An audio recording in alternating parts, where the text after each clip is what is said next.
Good morning student. मैं मनोरंजना शुक्ला, आपकी संस्कृत टीचर। आज हम आपको चैप्टर 8 यानी पाठ 8 अपर्याप्तम शास्त्र ज्ञानम यानी अपर्याप्त शास्त्र ज्ञान पढ़ाने जा रहे हैं। ठीक है बच्चों, तो देखिए जैसे हम हिंदी करते जा रहे हैं आप भी दोहराते जाइए। एकदा त्रया शास्त्र परांगता विद्वांसा जल विहाराय गंगा निकिषा आगतवंता। यानी बच्चों एक बार 3 जो शास्त्र में प्रवीण थे यानी शास्त्रों के जानकार थे 3 विद्वान जल विहार करने गंगा आते हैं। तत्र एकम नाविकम अहो ते तस्य नौका अरो गंगा मध्यधाराया गतवंता। तब उन्होंने एक नाविक को बुलाया और उसकी नौका में चढ़कर गंगा के मध्य गए यानी बीच गंगा के पहुँच गए। तत्र गत्वा जल तरंगानां गति अपारम जल राशि नद्या च कूर्दतः जल जीवान इत्यादीन विलोक्यते अति आनंदिता वन। जब वो बीच में पहुँचे तो जल की तरंगों की गति देखकर और अपार जल राशि देखकर और नदियों में कूदते हुए जल जीवों को देखकर बहुत अधिक आनंदित होते हैं, बहुत अधिक खुश हो जाते हैं। तदा तेषु एक विद्वान नाविका पृच्छत यत् वो नाविका। तभी एक विद्वान नाविक से पूछते हैं, हे नाविक, तुम भूगोल विषय किम किम जानासि? तुम भूगोल विषय में क्या क्या जानते हो? यम नदी कुतः निःसरिता कुत्र च गच्छति? यह नदी कहाँ से निकली है और कहाँ तक गई है? नाविक प्रत्युवाच भो श्रीवंता कि नाविक बोलता है, हे श्रीमान, अहम अति निर्धन जना अस्मि। मैं बहुत अधिक गरीब हूँ। नौक्या अर्जितेन धनेन सपरिवारस्य पालनम पोषणम च करोमि। तो मैं नौका चलाकर जो मुझे धन मिलता है उससे मैं अपने परिवार का पालन पोषण करता हूँ। इयं भूगोलम किम अस्ति? यह भूगोल क्या है? अहम तो न जना, मैं नहीं जानता। नाविकस वचन अकर्णम अशो विद्वान अववत यत धिक तब जीवन। तभी यह वचन सुनकर नाविक के विद्वान कहता है कि धिक्कार है तुम्हारे जीवन में। भूगोलस्य ज्ञानम बिना तो जीवनम चतुर्थांश व्यर्थ अववत। चतुर्थांश व्यर्थ अववत यानी यदि तुम भूगोल का ज्ञान नहीं जानते तो तुम्हारे जीवन का चौथा भाग व्यर्थ है, बेकार है। इदम श्रुत्वा नाविका लज्जित अभवत। यह सुनकर नाविक लज्जित होता है।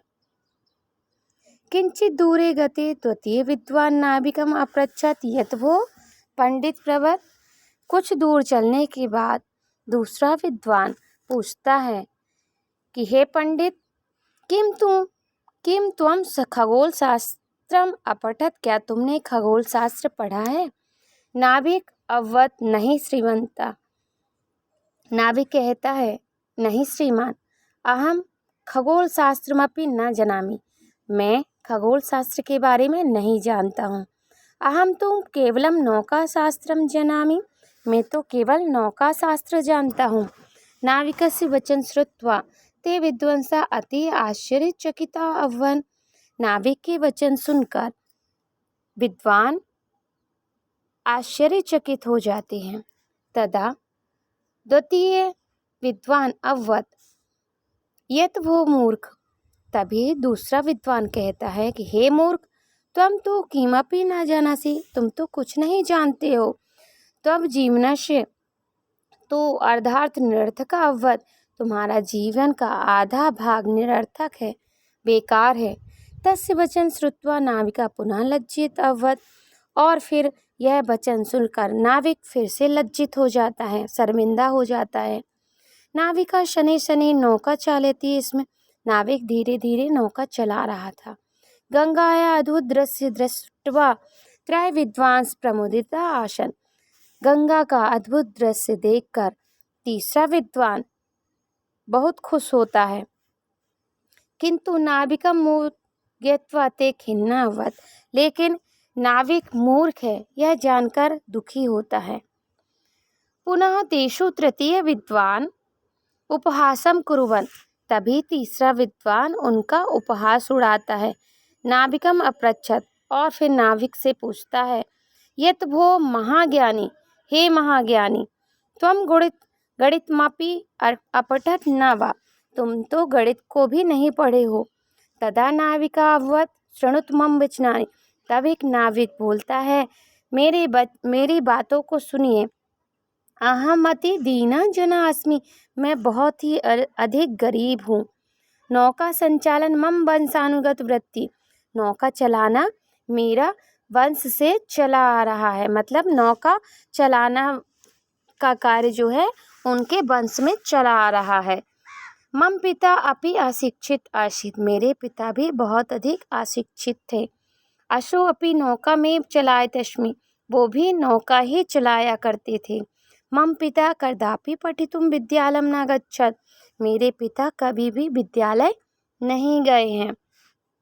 अहम अपि कदापि विद्यालयम् अगच्छम्, और मैं भी कभी विद्यालय नहीं गया हूँ।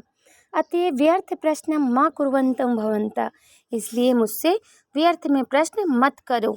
एतत् श्रुत्वा तृतीय विद्वान प्रायत रे महामूर्ख, तभी यह सुनकर तीसरा विद्वान कहता, हे महामूर्ख, तुम तो शून्य अपि न जानामि, तुम तो शून्य को भी नहीं जानते। अहम तो स्वजीवने तव सदृशं मूर्खा कदापि न पश्यम्, मैंने अपने जीवन में तुम्हारे जैसा मूर्ख नहीं देखा है। तब जीवन से त्रिभागा व्यर्थ जाता, और तुम्हारे 3 भाग जीवन के व्यर्थ गए। कतिपयान क्षणान अनंतरम आकाश मेघ पूर्ण अभवत्, कुछ ही क्षणों बाद आकाश में मतलब जैसे वर्षा होती तो पूरे में मेघ बादल छा जाते हैं ना, तो इस तरह का वातावरण हो गया, मतलब पूरे आकाश में मेघ बरसने जैसा वातावरण छा गया। पवनस्य वेग अति तीव्रम अभवत्, पवन का वेग भी बहुत तेज, यानी वायु हवा का वेग बहुत तेज हो गया। वृष्टि समारब्ध, वर्षा शुरू हो गई। पवनस्य वर्षाया च कारणे नद्या तरंगा उद्वेलिता भवितुम् आरब्धवन्तः, और पवन और वर्षा के कारण, मतलब हवा और वर्षा के कारण जो नदियों की तरंगे हैं वो बहुत ज़्यादा ऊपर नीचे होने लगी। नौका भी कंपायमाना अतीव तीव्र वेगेन, नौका भी बहुत अधिक कंपायमान हो गई, कपने लगी तीव्र वेग के कारण। इमानी दृश्यानि विलोक्य सर्वे विद्वांसा भयभीता अभवन्, यह देखकर तीनों विद्वान भयभीत हो जाते हैं। ते नौकायाम एव क्रीडन्तु अर्वन्त, और वे नौकायाम एव क्रीडन्तुम अर्वन्त, मतलब नौका से कूदने का और कोई उपाय उन्हें समझ नहीं आता। तदा नाविका तान अपृच्छत यत वो महाविद्वान, तभी नाविक कहता है कि हे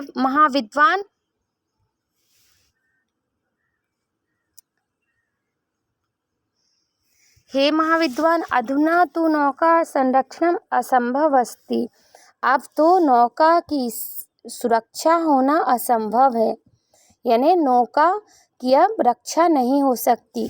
सदैव मम नौका जले निमग्नम भविष्यति, क्योंकि पूरी नौका जो है जल में डूब रही है। अतएव भवन्तः नौकाया क्रीडन्तु धृत्वा च स्वजीवनम रक्षन्तु, इसलिए आप सभी नौका से कूदकर अपने जीवन की रक्षा करिए।